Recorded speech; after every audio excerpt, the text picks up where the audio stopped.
Well, thank you very much again.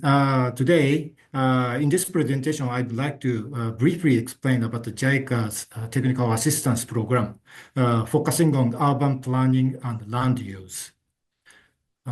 Okay. Did the page move on? I hope. Okay.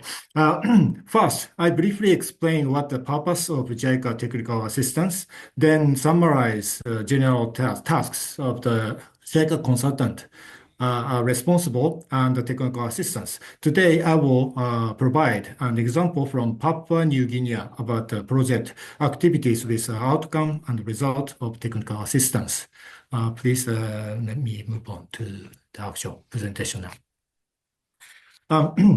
Please note that this presentation mainly illustrates about the technical activity part, not the JICA's scheme or financial framework. First, the purpose of the JICA's technical assistance. In general, technical assistance project is designed to implement a kind of on-job training to develop counterparts' technical capacity. And the counterpart officials closely work together with JICA consultant with strong ownership of the project. JICA consultant then provide all necessary technical support and training to counterpart to achieve their project goal.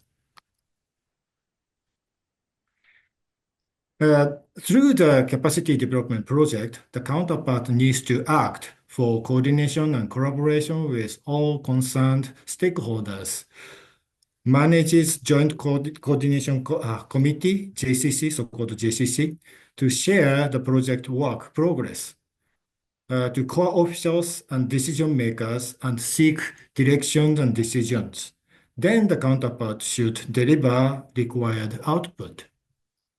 During the project implementation, the counterpart always pay attention to their country's statutory norms and systems that includes environmental and social considerations.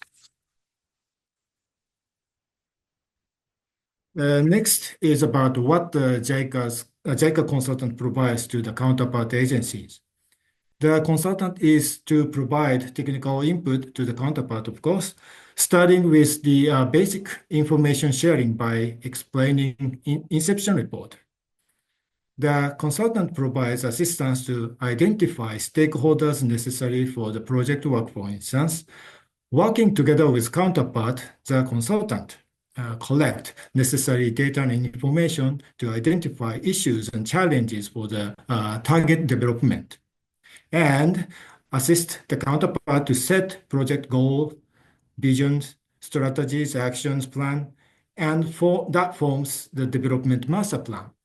Also, the consultant assists the counterpart to manage meetings with stakeholders, communities, and others for development planning.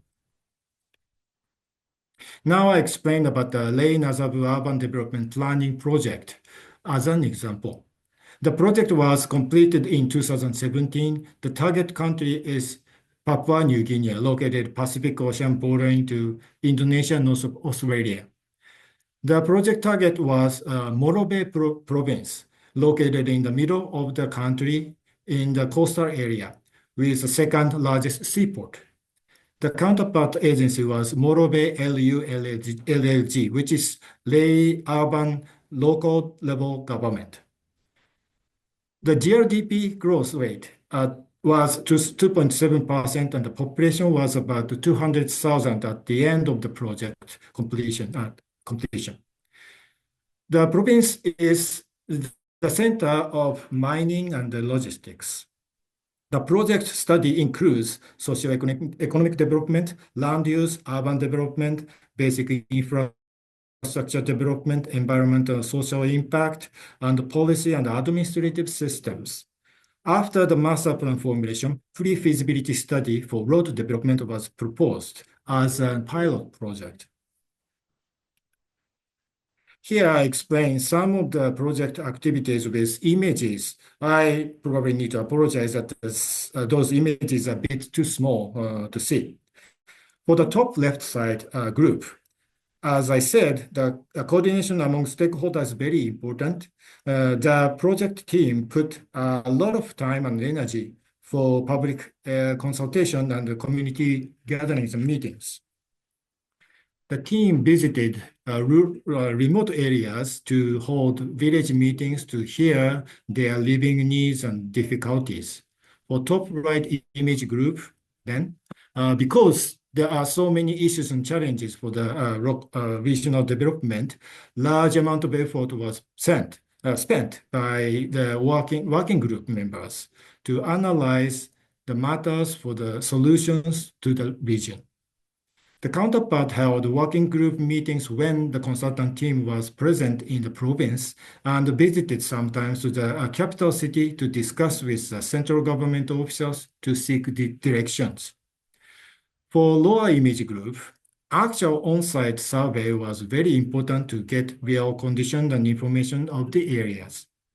The project team visited many sites to recognize the level of public services, living conditions, problems of infrastructure, industrial activities, and potential of development. The project also considered to improve the living condition, and the team visited, studied many local sites, including markets, houses, even potential manufacturing facilities for employment and development trigger. Land use plan sometimes involves the resettlement of people, so that the social consideration was very important and always kept in mind. Now I will summarize the project outcome. Because of time constraints, I only show you a few sample results, focusing on spatial planning aspect. Through the capacity development, there are a number of issues and challenges studied, evaluated, and incorporated into the master plan. There are a structure plan and zoning plan. Structure plan here is common in PNG, Papua New Guinea, so that a project followed the same spatial planning system. And this illustrates the zoning plan and spatial division based on development policy and regulatory land use control. The structure plan consists of urban growth plan that considers residential, industrial, commercial, and activity centers. The master plan, by the way, was formulated for the period of 2025 to 2050. Next one illustrates zoning plan for 2050, and this indicates general land use based on the urban development. The plan also refers to population and development area plan, future transport network, water supply, sewage plan, and others. Because of the counterpart capacity, the consultant team spent a large amount of time to support the team formulating these plans by allowing them to take more responsible roles for decision making.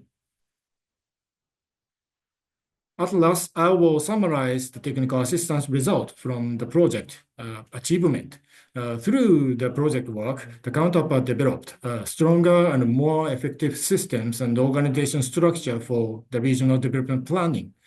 The counterpart could develop the active relationship with other government agencies, including central government bodies. The counterpart members developed their planning skills, of course, and knowledge with experiences of active collaboration with local community people. As the counterpart team has put a lot of effort, they also developed very good relationship with, with local community and people, and this contributed to their action taken afterward. Through the master plan formulation, the counterpart set a goal, vision, strategies, and action plans. Thus, immediate actions were taken with strong ownership after the JICA project completion. Well, that was the end of my presentation. Thank you for your kind attention. Thank you, Kudo-san. Very informative